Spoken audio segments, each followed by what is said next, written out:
Hindi ko na ito kaya.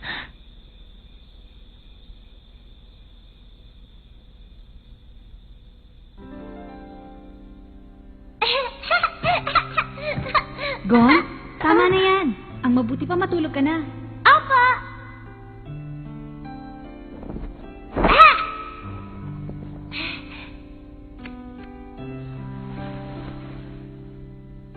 Tia Mito? Mahal kita. Mahal na mahal din kita, Gon. Tandaan mo yan. Sige, matulog na tayo. Sige po.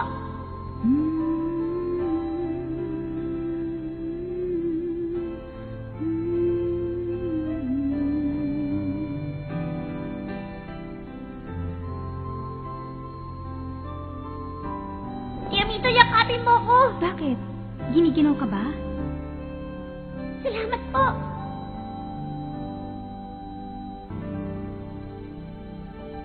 Tia Mito.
Hindi ko na kaya.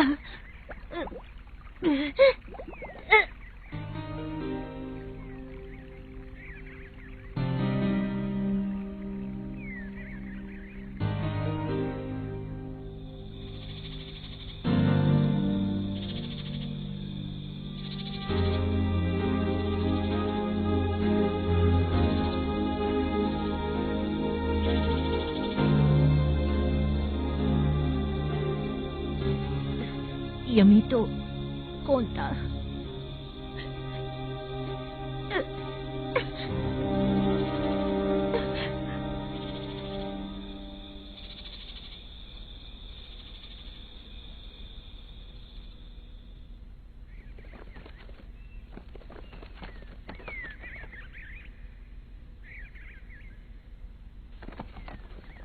Huh?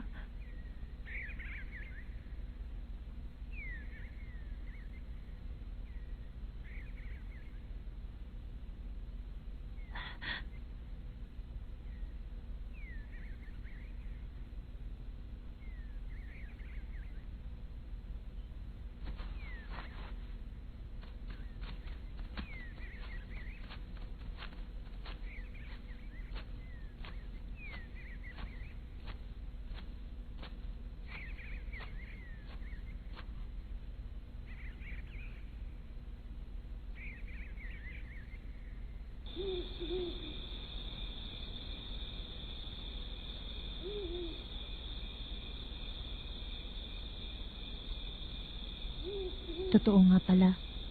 Kahit nagpakita pa ng awa sa akin si Hisoka. Bakit? Ano pa itong nangyayari sa akin? Hindi ko yata kayang mabuhay nang walang tumutulong sa akin. Samantalang, ang tingin ko sa aking sarili ay napakagaling ko na. Pero nandito ako't naguguluhan. Hindi na alam kung anong gagawin. Lagi na lang ganito. Puro problema na lang ibinibigay ko sa aking mga kasama. Ano na bang gagawin ko? Nasa akin na nga ang numero ni Hisoka, pero baliwala.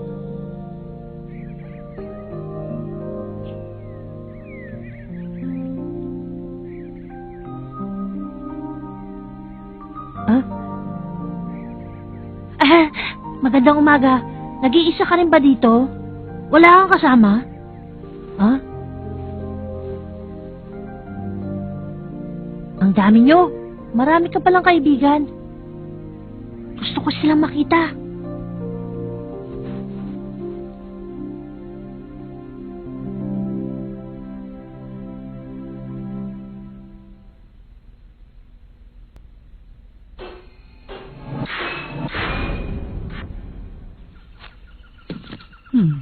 Sa simula pa lang sinusundan na niya ako. Pero halatang halata naman siya. Lumabas ka na! Kahit gaano katagal mo pa ako sundan, hindi mo makukuha ang numero ko.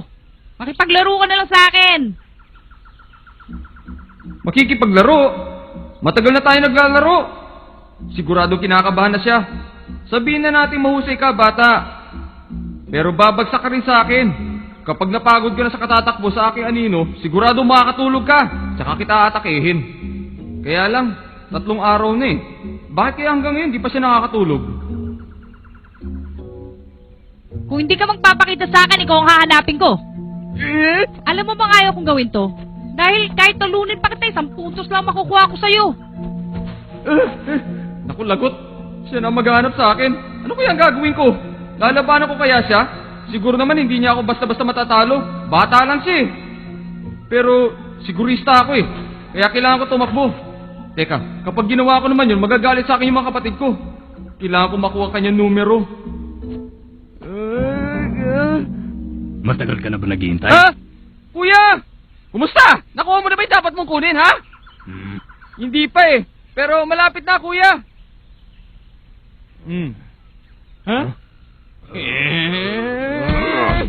Ikaw talaga! Ba't hindi mo pa nakukuha yung numero ng batang yan? Huwag mo sabihin na tatakot ka! Hindi totoo yung sinasabi mo, kuya. Naawa lang ako saktan ng isang batang katulad niya. Kaya hinihintay ko siya makatulog bago kukunin yung kanyang numero. ka na magsinungaling. Sige na, sandali na lang, kukunin ko na.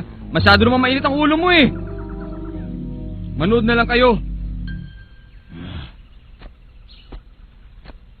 Makinig ka bata, ibigay mo na lang ang number mo. Ipinapangako kong walang mangyayari sa iyong masama. Ha?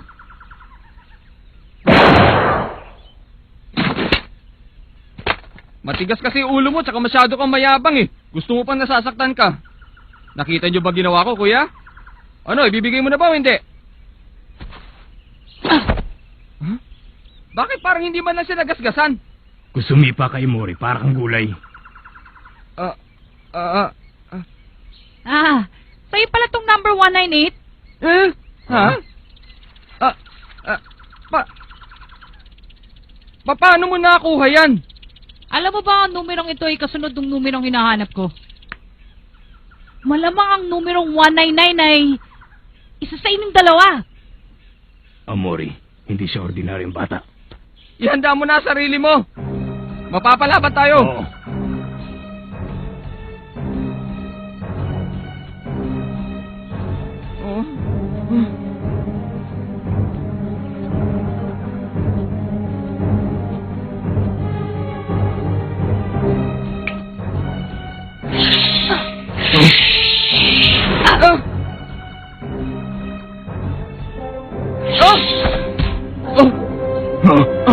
Huwag kayong kikilos.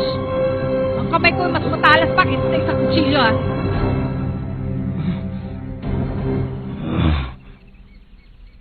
Ah, 197 pala numero niya. Hay, naku, mali. Napakahina ako talaga pagdating sa panghuhula, oh. Sandali. Nasa iba yung 199? Oo.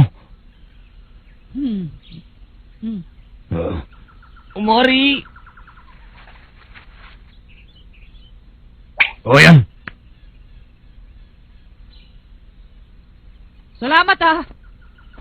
Total, nasa akin na itong numerong 199. Palagay ko, hindi ko na kailangan itong dalawang numero. Saan nyo na lang?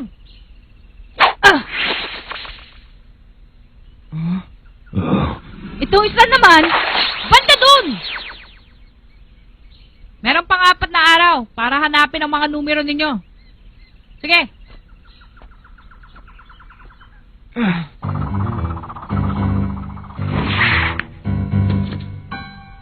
Sabi ko na nga ba't hindi ko na kailangan gumawa ng anumang hakbang. Pero hindi ko akalain na si Kilua pa lang gagawa ng aking responsibilidad. Salamat sa kanya. Nakuha ko itong number 197 na walang hirap.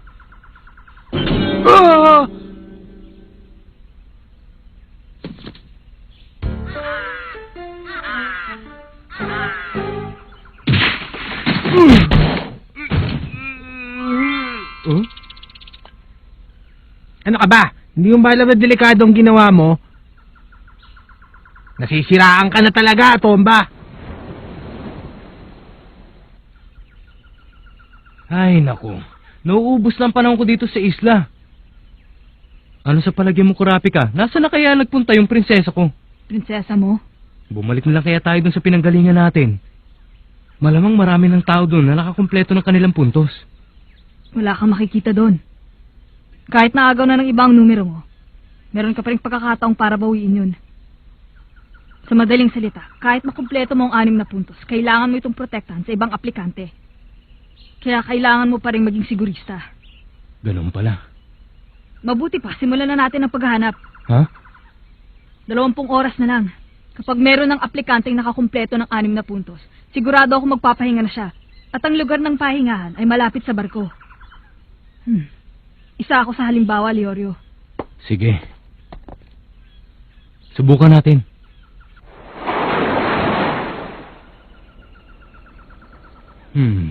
Wala siya. Siguradong hindi siya magtatago sa isang lugar na madaling makita. Huwag kang mag-alala, siguradong magpapakita din siya dito.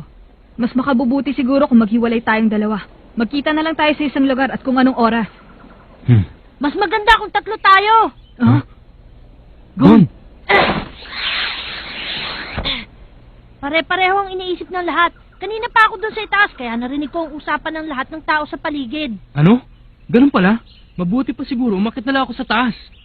Huwag na lang, dahil si Gon lang makakagawa nun. Gon, nakuha mo na ba yung numerong nabunot mo? Parang gano'n na nga. Naku, ako na lang yata natitira. Gon, Ha? ang target ko kasi ay si Ponzo.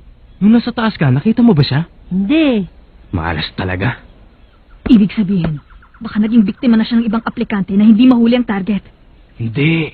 O baka naman ay, naaksidente siya at hindi na siya makaalis sa isang lugar. Maaari din namang itinago niya ang kanyang numero at siya'y napahama kaya hindi siya nakita ni Gon. Maraming salamat sa pagpapalakas sa loob ko. Ang sinasabi ko lang naman sa inyo ay ang maaaring mangyari. Teka, kung hindi ako nagkakamali, siya yung gumagamit ng chemical. Ha?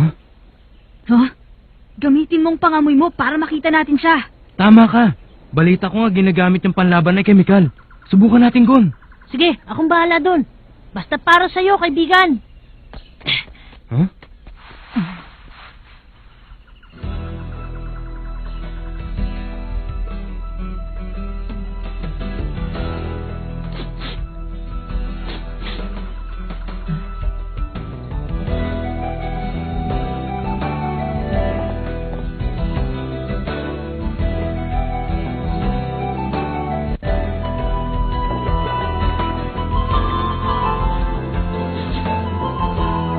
Anong ginagawa mo?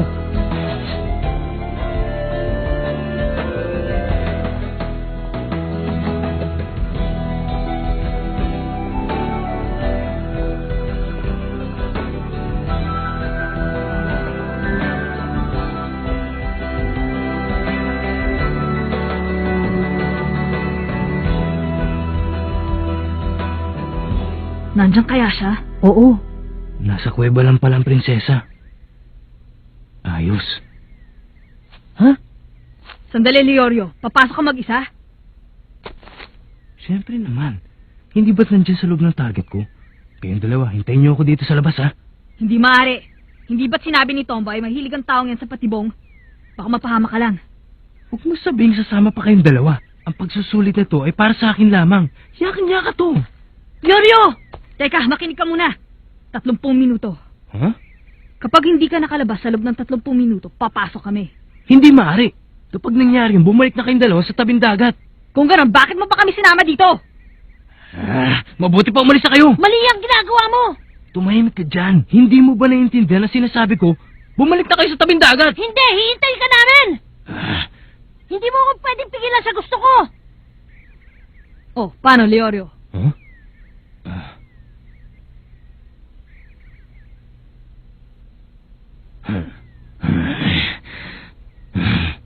Bahala kayo.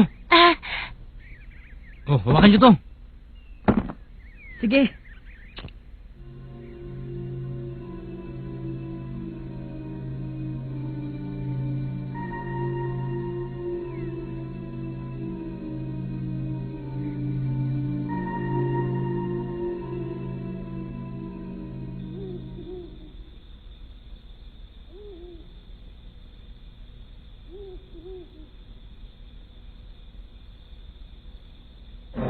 Grabe ka! Gon! Huwag kayong papasok!